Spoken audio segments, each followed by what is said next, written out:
उत्तर प्रदेश में विधानसभा चुनाव और अखबारों और टीवी चैनलों में उत्तर प्रदेश नंबर 1 का नारा आजकल पूरी तरीके से गूंज रहा है। सड़कों पर उत्तर प्रदेश नंबर 1 के बैनर और पोस्टर दिखाई दे रहे हैं। वहीं टीवी चैनलों पर उत्तर प्रदेश नंबर 1 होने के विज्ञापन धड़ल्ले से चल रहे हैं। वही उस उत्तर प्रदेश जो नंबर 1 बताया जा रहा है, गरीबी के क्षेत्र में सर्वाधिक अंक प्राप्त करके भारत में नाम भी रोशन कर रहा है।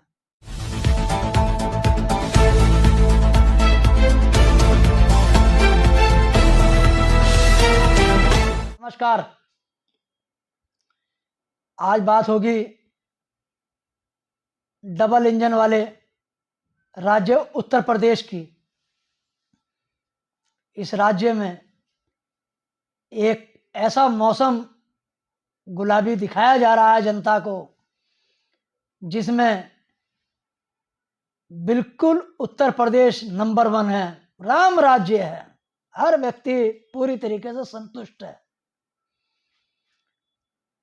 पूर्वांचल एक्सप्रेसवे बन रहा है, जेवर में एयरपोर्ट बन रहा है, जिसका उद्घाटन प्रधानमंत्री श्री नरेंद्र मोदी और उत्तर प्रदेश के मुख्यमंत्री योगी आदित्यनाथ ने जी किया।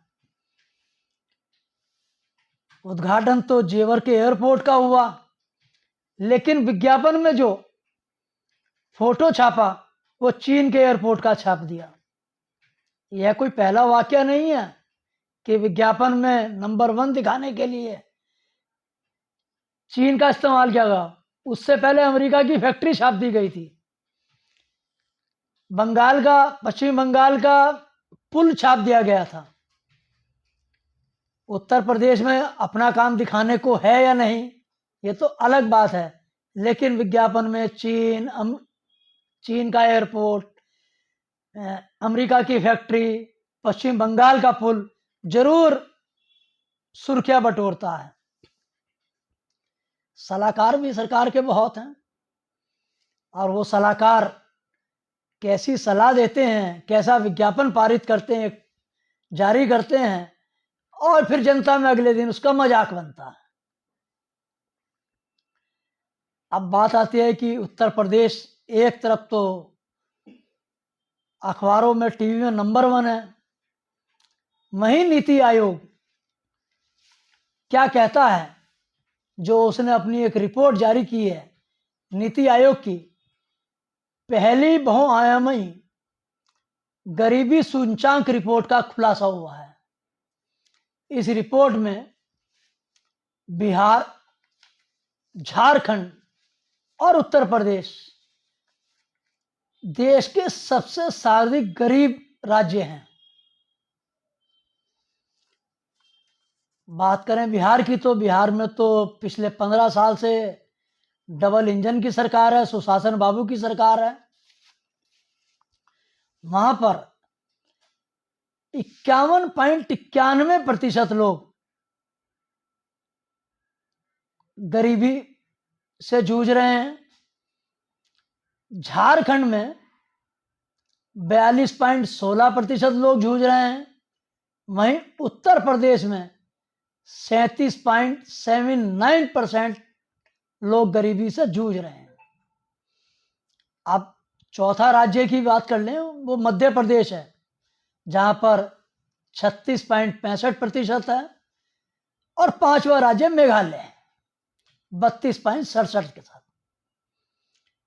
जो कि आज की डेट में उत्तर प्रदेश में चुनाव है और नंबर 1 बताया जा रहा है, तो इस नंबर 1 राज्य में 37.79% लोग 2 जून की रोटी के लिए दिन भर जुगाड़ करते हैं, जिनके पास 2 वक्त का रोटी का भी जुगाड़ नहीं है। अब एक तरफ तो यूपी में राम राज्य है, वहीं 37.89% लोग 2 जून की रोटी के लिए संघर्ष कर रहे हों, तो ये कैसा राम राज्य है? इस पर सरकार मुंह खोलने को तैयार नहीं है। ये कोई किसी राजनीतिक दल की रिपोर्ट नहीं है, ये भारत सरकार के ही नीति आयोग की रिपोर्ट है। उसी रिपोर्ट में खुलासा हुआ है उत्तर प्रदेश जो गरीबी में लगातार अपने कदम बढ़ा रहा है, तो ये तो पूरी की पूरी पोल खोल के रखता है। इस उत्तर प्रदेश की एक और रिपोर्ट नीति आयोग ने जारी की है, जिसमें सर्वाधिक रूप से बच्चों की और किशोरों की मृत्यु दर सबसे ज्यादा है। कहने को तो यह भी कहा जा सकता है कि उत्तर प्रदेश इस देश का सबसे बड़ा राज्य है, उसकी जनसंख्या ज्यादा है, तो निश्चित रूप से गरीबी भी ज्यादा होगी, मृत्यु दर भी ज्यादा होगी। इससे इनकार नहीं किया जा सकता। लेकिन बात इस बात की है कि अगर नंबर 1 उत्तर प्रदेश दिखाया जा रहा है, तो गरीबी बेरोजगारी में भी नंबर 1 है। उसके भी बैनर, उसके भी होर्डिंग, उसके भी विज्ञापन लगने चाहिए। रैलियों में इस बात को बताया जाना चाहिए सरकार के द्वारा, सरकार के नेताओं के द्वारा, सरकार के प्रवक्ताओं के द्वारा, कि हम इस कार्य में भी नंबर 1 है और चुनाव जीतते हैं तो इस नंबर 1 को हम खत्म करेंगे, गरीबी को दूर करेंगे। लेकिन नहीं, इस तरह की बात नहीं होगी। बात तो होगी जिन्ना की, बात होगी राम मंदिर की, बात होगी हिंदू मुसलमान की। असली बात तो वहां पर आ गई है।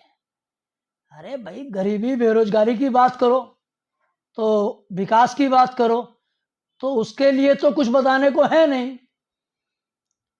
हाँ, जिन्ना हिंदू मुसलमान जरूर है, क्योंकि ये अब तक की पाठशाला में जो शिक्षा प्राप्त की वो हिंदू मुसलमान पाकिस्तान की है। लेकिन अगर परीक्षा में, चुनावी परीक्षा जो होने जा रही है, इसमें बेरोजगारी, महंगाई, गरीबी, भूखमरी का सवाल आ गया, तो इसका जवाब क्या सरकार दे पाएगी? वर्तमान में उत्तर प्रदेश नीति आयोग की रिपोर्ट के अनुसार